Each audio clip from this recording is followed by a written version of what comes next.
you ever wondered what makes a TED Talk go viral or a TED speaker become a household name? I'm Dr. Sarah Lobigeiger de Rodriguez, Executive Speaking Consultant at Cadenza. Enchantée.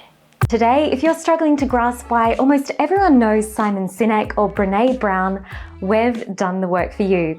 At Cadenza, we provide communication strategies to visionary leaders who want to become industry leaders. Using communication science principles, we train you in tactical positioning that garners visibility, influence, and presence through the best vehicle for that, your communication.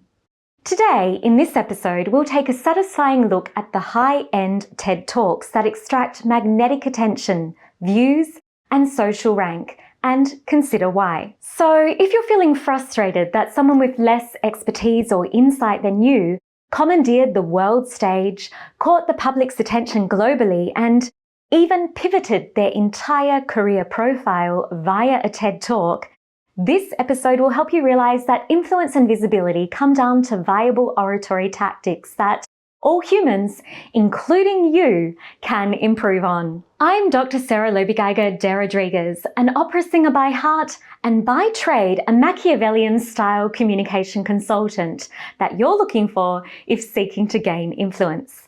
I work with clients globally to build their ability in heavily researched fields of tactical charisma, leadership communication, and social intelligence.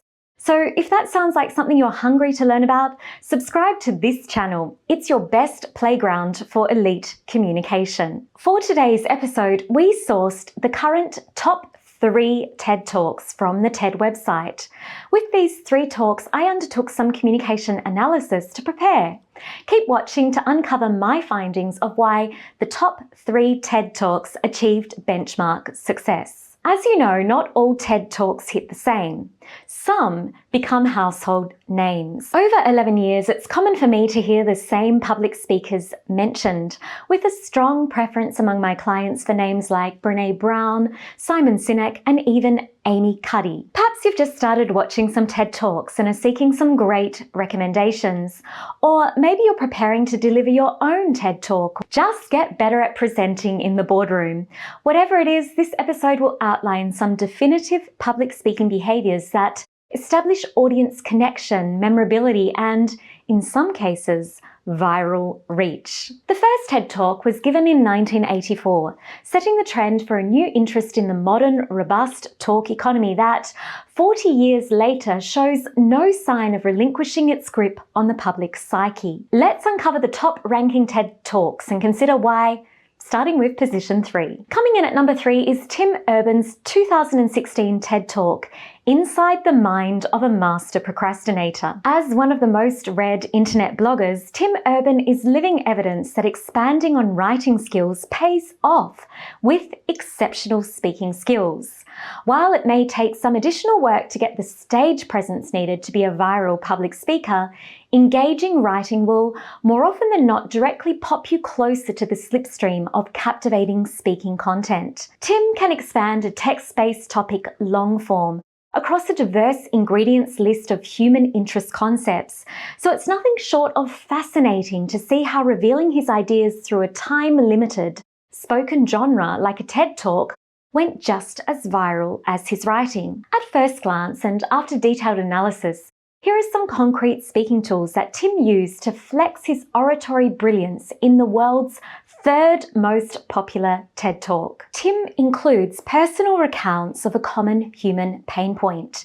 Tim selects procrastination as his central topic and opens his talk with a captivating story that reminds every listener of the pain of procrastination, creating a mutual experience by positioning the audience at the center. Tim also incorporates sparse but powerful diagrams and graphs that gear his audience to decode his message visually and verbally.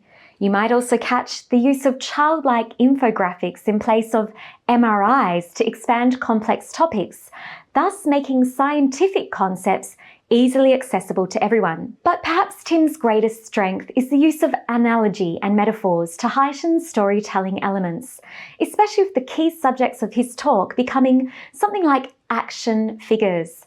Procrastination becomes the dark playground. The feeling of being late with a deadline is termed the panic monster. Take action. Consider which aspects of Tim Urban's delivery style you like the most.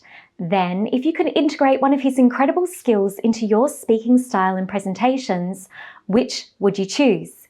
You can check more insights about Tim's delivery style over on the Cadenza website via cadenza.co TED Talks. Let's wrap up on Tim, talk number 3 in popularity globally, by considering his famous one-liner direct from the talk. It's always been a dream of mine to have done a TED Talk in the past. Coming in at number 2 is Amy Cuddy's 2012 TED Talk, Your Body Language May Shape Who You Are. For as long as humans have bodies, body language and topics related to it will always evoke interest, providing new ideas are added.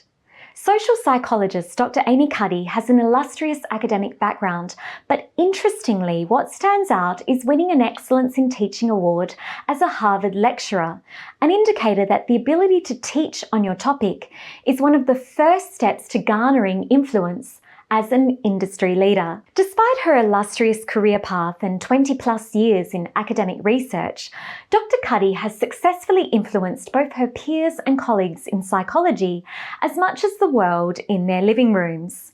In so much as the fact that her bestseller Presence has been translated into 35 languages suggests that Dr. Cuddy mastered the skill of mass appeal by addressing topics of global interest in a universally accessible manner. With this introduction in the background, when watching Dr. Cuddy's viral TED Talk presentation, we can strive to see signals of how she, as a top-tier academic, managed to garner attention from voracious viewers consuming her talk to this day while riding their morning commute or waiting in an airport terminal. That Dr. Cuddy cuts through the pack and rides the jet stream of attention, placing second only to one as the most viewed TED Talk, is no algorithm mistake, but more an indicator that she is a highly skilled communicator.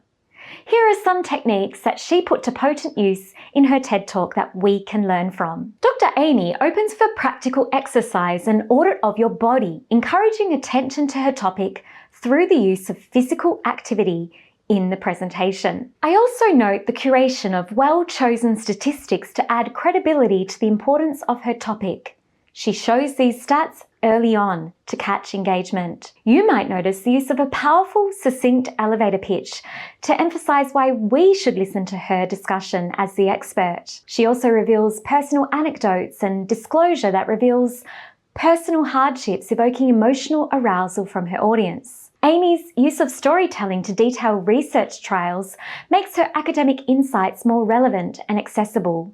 And lastly, you will note a powerful Genesis story that showcases how she overcame insurmountable hurdles to achieve success, inspiring motivation and engagement from the crowd. Take action. Consider which aspects of Dr. Cuddy's delivery style you like the most. Then, if you could integrate one of her incredible skills into your speaking style, which would you choose? You can check more insights about Amy's delivery style over on the Cadenza website. We've linked the page below. But for now, let's wrap up on Amy by considering her famous one-liner from her talk. Don't fake it till you make it. Fake it till you become it.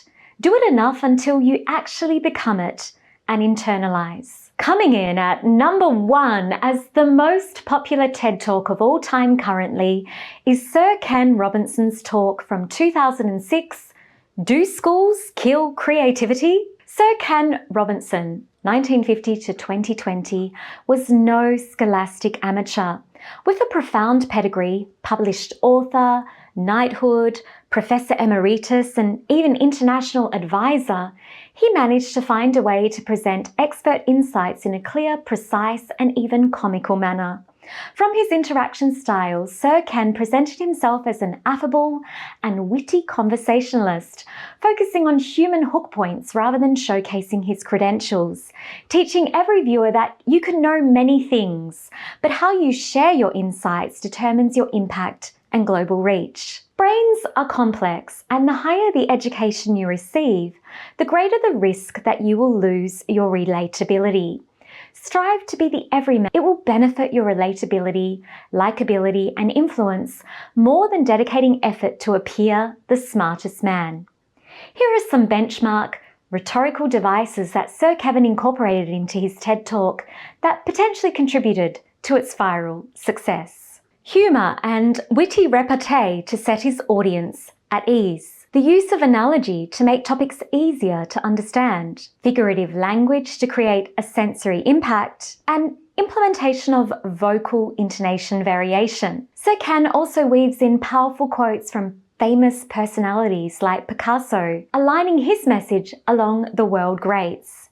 You'll also notice moments of change, often facilitated by pattern interruption on his topic, serving to keep the listener engaged. Sir Ken, although being humorous and witty and much more like a stand-up comedian than presenter, is very reliant on a clear structure for his key points. He warms his audience up with engaging humour, analogies and storytelling before he gets into the key concepts that he wants to relay, in which he uses a very clear, logical structure. He knows that complex ideas should be presented succinctly so that they become easily understood. What I particularly enjoy in Sir Ken's presentation was the use of advocacy for the mass collective, thus conveying his humility. Take a listen to what he said. And I like university professors, but we shouldn't hold them up as the high watermark of all human achievement. This approach shows the audience what he is, an academic professor, and what he is not, no better than his audience. Take action. Consider which aspects of Sir Ken's delivery style you like the most.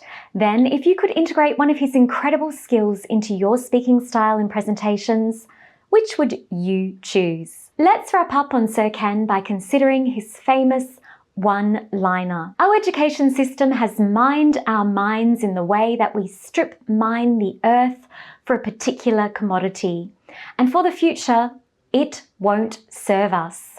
We have to rethink the fundamental principles on which we're educating our children. In case you're thinking each of these three humans is a superhuman in fronting a global audience, know that there is a step-by-step way to become a talented and charismatic speaker for public speaking, presentations, media appearances, on stage, in the boardroom, or behind the lens without spending years trying to overcome performance anxiety. Presenting anxiety is entirely normal, whether in front of an audience, in a pressure cooker meeting, investor pitch, or behind the camera lens. Freezing up on stage, moving too much or too little, struggling to protect your voice tone, or feeling out of sync with your audience are just a few of the challenges we can face when public speaking. You are not alone.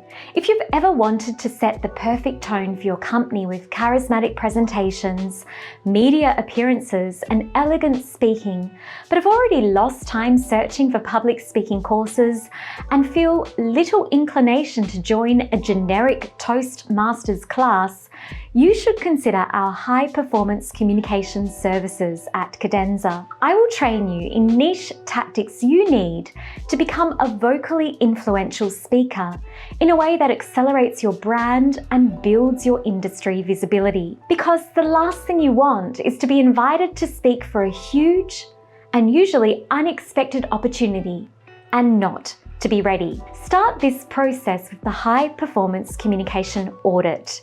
You can find details in the links below. Well, that's a wrap. Today we looked at the world's most viewed TED Talks. I hope you found this episode enlightening and inspiring. Don't forget to check the related article linked below in the description box to pick up more bespoke tips. And I would love to hear if you have a favorite TED Talk. I'm curious to know, in fact, if one of these makes your top 3 list. Let me know the TED Talks that you can bring to mind that made the most impact on you in the comments below. That way, members of our community can hear your personal recommendations. If you enjoyed this episode, don't forget to subscribe and click like. Do you have questions? Use the comment section below. I read every comment and can't wait to hear from you. Thanks so much for watching, and ciao for now.